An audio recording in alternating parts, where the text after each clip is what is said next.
Hello friends, स्वागत है आप सभी का फिर एक बार टिप्स एंड टैक्स के अंदर।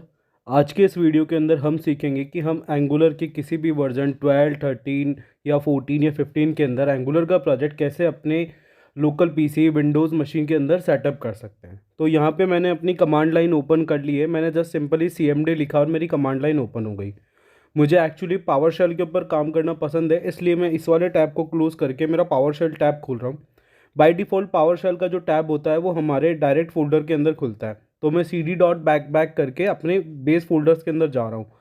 अब मेरे पास में एक फ़ोल्डर है जैम्प करके htdocs। उस फ़ोल्डर के अंदर मैं एक्चुअली अपना एंगुलर का प्रोजेक्ट क्रिएट करना चाहता हूँ।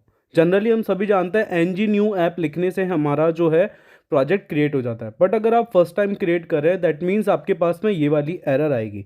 इस एरर को रिजॉल्व करने के लिए सबसे पहले आपके पास रिक्वायर्ड है नोड और इसके अलावा आपका npm वर्जन।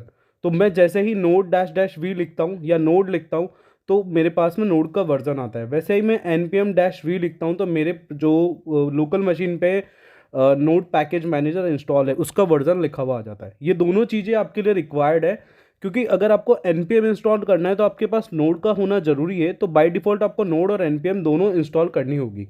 तो मेरे प्रोजेक्ट में दोनों चीज़ें इंस्टॉल है, तो मैं एंगुलर CLI को npm से इंस्टॉल करूँगा। तो मैं डायरेक्ट एंगुलर की वेबसाइट पे गया, वहाँ से मैंने ये कमांड कॉपी कर ली और अब मैं इस कमांड को यहाँ पे पेस्ट कर देता हूँ। मैं जनरली लिख रहा हूँ npm इंस्टॉल एंगुलर CLI और मैंने यहाँ पे डैश जी करके लिखा है। दैट मीन्स मैं उसे ग्लोबली इंस्टॉल करना चाहता हूँ। मतलब अब इसके बाद में मैं अगर कोई भी नया प्रोजेक्ट क्रिएट करूँगा तो मुझे दोबारा से एंगुलर CLI की ज़रूरत नहीं है, क्योंकि मैंने अपने इस फोल्डर के अंदर एंगुलर CLI ग्लोबल बेस पर इंस्टॉल कर ली है। तो ये स्मॉल कमांड्स होती है जिनको आपको पता होना चाहिए एंगुलर के अंदर या किसी भी डायरेक्टरी पे आप काम कर रहे हैं। तो जैसे कि मैंने यहाँ पे लिखा npm इंस्टॉल जी एंगुलर CLI और मेरा प्रोजेक्ट क्रिएट हो गया। मैंने क्लियर करके अपना कमांड लाइन पैनल क्लियर कर लिया। अब मैं लिखता हूँ ng न्यू ऐप। तो मेरा जो ऐप है उसका नाम मैं अपने चैनल के नाम यानी टिप्स एंड टैक्स के नाम पे रख रहा हूँ। तो मैंने क्रिएट किया just simply ng new app. अभी ये मुझसे पूछ रहा है कि आपको एंगुलर की राउटिंग चाहिए क्या, तो यस हमें चाहिए, अदरवाइज हमें राउटिंग क्रिएट करनी होती है। अभी हमसे पूछ रहा है कि आप CSS कौन सी चाहते हैं, तो इसमें कब मल्टीपल CSS SCSS इनके ऑप्शन होते हैं। मैंने जस्ट डायरेक्टली CSS को चुना और उससे अपना प्रोजेक्ट को आगे फॉरवर्ड कर दिया। ज़्यादा जानकारी के आप लोग angular.io की वेबसाइट पे जा सकते हैं। npm इंस्टॉल जी एंगुलर CLI ये कमांड आपको यहाँ से मिल जाएगी और मैं ये आपको डिस्क्रिप्शन बॉक्स में भी दे दूंगा। इसके बाद में जो एग्जीक्यूशन पॉलिसी वाला जो मैप आता है वो आपको इंस्टॉल करने की ज़रूरत नहीं है। उसके बाद में हम नीचे आ जाएंगे, जब अपनी एप्लीकेशन इंस्टॉल हो जाएगी हम ng सर्व करेंगे।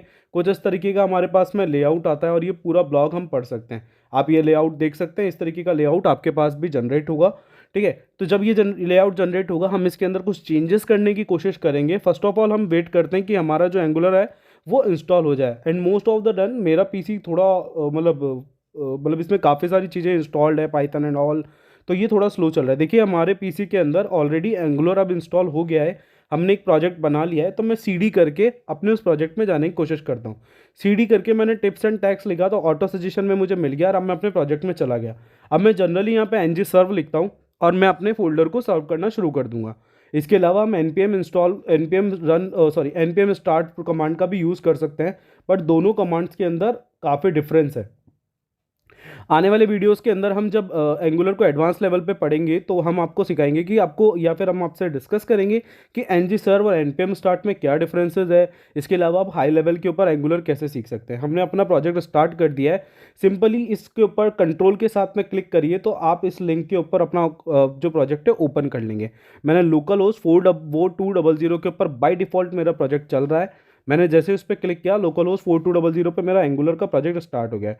अब हम इस फाइल में कुछ चेंजेस करने की कोशिश करेंगे। ठीक है, तो मैं जनरली क्या करता हूँ, अपने टिप्स एंड टैक्स वाले फोल्डर को अपने VS कोड के साथ में इंस्टॉल कर सकता हूँ, सॉरी ओपन कर सकता हूँ। तो इसको मैं यहाँ से ओपन कर लेता हूँ। मैं डॉट कोड करके भी इसे ओपन कर सकता था। फर्स्ट डिफ़ॉल्ट बाय डिफ़ॉल्ट मैं अब अपने SRC फोल्डर में जाता हूँ। इस SRC के अंदर मुझे एक ऐप के नाम से फोल्डर दिखाई देता है। ठीक है, इसके अलावा हमारे पैकेज.json में आप देख सकते हैं। इसके अलावा आपके पास में काफ़ी सारी फाइलें होंगी। इन सभी फाइलों के बारे में आने वाले वीडियो में बहुत ही ज़्यादा डीपली पढ़ने वाले हैं, तो हम इस फोल्डर के अंदर इनके बारे में डिस्कस नहीं करेंगे। अभी हम एक बार फोल्डर के अंदर कुछ चेंजेस करके चेक कर लेते हैं ताकि हमें समझ में आए कि कैसे हमारी फाइलें काम करती है। ये बाकी सारी फाइलें जो कि आपको इंटरव्यू बेस पे काफ़ी सारी रिक्वायर्ड होती है, उनके बाद में हम डिफरेंस चेक करेंगे, बाद में इनके बारे में पढ़ेंगे। अभी के इस वीडियो के अंदर हम अपने फोल्डर, अपना जो बेस प्रोजेक्ट है उसमें चेंज करना सीखेंगे। जैसे हमारे पास में जो फाइल क्रिएट हुई है ये ऐप कंपोनेंट के अंदर एक बाय डिफ़ॉल्ट फाइल आई है app component dot T S at spec dot T S HTML और CSS। मैं क्या करता हूँ, डायरेक्टली अपने पास में जो component dot SPAC dot T S है ये टेस्टिंग पर्पज से काम आती है, तो हम उसको यूज़ नहीं लेंगे, हम चाहे तो इसे डिलीट भी कर सकते हैं, पर हम इसे अभी डिलीट नहीं करेंगे। अब जो मेरा HTML वाला फोल्डर है मैं बाय डिफ़ॉल्ट इसके अंदर टिप्स एंड टैग लिख कर छोड़ देता हूँ, ठीक है। और अगर मैं इसको सेव कर देता हूँ तो यही सेम कोड मेरे यहाँ पर आपको रन होता हुआ दिख जाएगा 4200 के ऊपर। इसके अलावा अब जब आपने देख लिया कि हमारा ये प्रोजेक्ट इस तरीके से चल रहा है, तो बाकी जो भी हमारी है सिम्टम लाइन्स है वो कैसे काम करती है वो भी हमें देखना है। तो मैं जनरली क्या करता हूँ, अपना जो ये टिप्स एंड टैग्स वाला है, इस टिप्स एंड टैग्स को मैं एक डिव के अंदर ले लेता हूँ। मैं एक डिव बना लेता हूँ डिफरेंटली, मतलब जनरली। और अब इस डिव के अंदर अपने इस टिप्स एंड टैग्स को मूव कर देता हूँ। तो हमने एक डिव बना लिया। अब बाय डिफ़ॉल्ट क्या है कि मैंने यहाँ पे जो है HTML सेलेक्ट कर रखा है, जबकि हम जो है एंगुलर के अंदर टाइप स्क्रिप्ट पे काम करते हैं, क्योंकि एंगुलर टाइप स्क्रिप्ट के एक सुपर सेट पे काम करता है। तो हम यहाँ पे टाइप स्क्रिप्ट यूज़ कर रहे हैं, इससे डायरेक्ट डिव लिखने से मेरे पास ऑटो सजेशन नहीं है। अब मैं एक क्लास बना लेता हूँ, टिप्स एंड टैग्स के नाम से ही। तो हमने एक क्लास बना ली है। अब हम इसमें टिप्स एंड टैग्स के नाम से हमने एक क्लास बनाई है, और हम इस क्लास को इसके अंदर मूव कर देते हैं। लाइक मैंने यहाँ पे लिख दिया टिप्स। अब इस टिप्स वाली क्लास को हम ले जाके अपने CSS वाली फाइल के अंदर डॉट टिप्स लिखा, और इसके अंदर हम अपनी इस क्लास को डिफाइन कर देते हैं। तो मैं जनरली कुछ नहीं, सिर्फ कलर रेड कर देता हूँ ताकि मुझे पता चल जाए, और इसकी फ़ॉन्ट साइज़ थोड़ी बढ़ा देता हूँ। तो मैं इसकी फ़ॉन्ट साइज़ अप्रॉक्सीमेटली 20 पिक्सल रख लेता हूँ ताकि ये थोड़ा अच्छा दिखे। तो इसको करने से आप देख सकते हैं इसका रिफ्लेक्शन आ रहा है। तो डायरेक्टली हम इससे ये पता चलता है कि अगर हमें अपने पर्टिकुलर कंपोनेंट में कोई चेंज करना है तो हम उसकी जो CSS फाइल है उससे में चेंज कर सकते हैं, और उससे हमारा फाइल का कोड बन जाएगा। अब डेटा बाइंडिंग का जो फर्स्ट एग्जांपल इंटरपोलेशन के थ्रू होता है, हम उसके बारे में पढ़ेंगे। तो इसके अंदर हम क्या कर सकते हैं, जैसे ये टिप्स एंड टैग लिखा हुआ है, मैं क्या करूँगा, इस टिप्स एंड टैग को डायनेमिकली इस कंपोनेंट से उठा के अपने HTML पर लेके जाऊँगा। तो मैं यहाँ पे लिख देता हूँ टिप्स एंड टैग्स। एंड दोस्तों, आपको हमारा वीडियो पसंद आए तो प्लीज़ लाइक, सब्सक्राइब, शेयर करना मत भूलिएगा, ठीक है। मैं जनरली लिख भी देता हूँ आप लोगों के लिए ये। अब मैं क्या करता हूँ, इस टाइटल को कॉपी कर लेता हूँ, और जहाँ पे टिप्स एंड टैग लिखा है इंटरपोलेशन के अंदर इस टिप्स एंड टैग के वाले के अंदर टाइटल को पेस्ट कर देता हूँ, और आप देखेंगे कि जो वहाँ पे लिखा हुआ था वो डायनेमिकली उठ के डेटा आ गया है। इसको एंगुलर के अंदर डेटा बाइंडिंग कहा जाता है। ये वन वे डेटा बाइंडिंग का एग्जाम्पल था। हम टू वे डेटा बाइंडिंग आने वाले फ्यूचर वीडियोज़ के अंदर पढ़ेंगे। आई होप आपको मेरा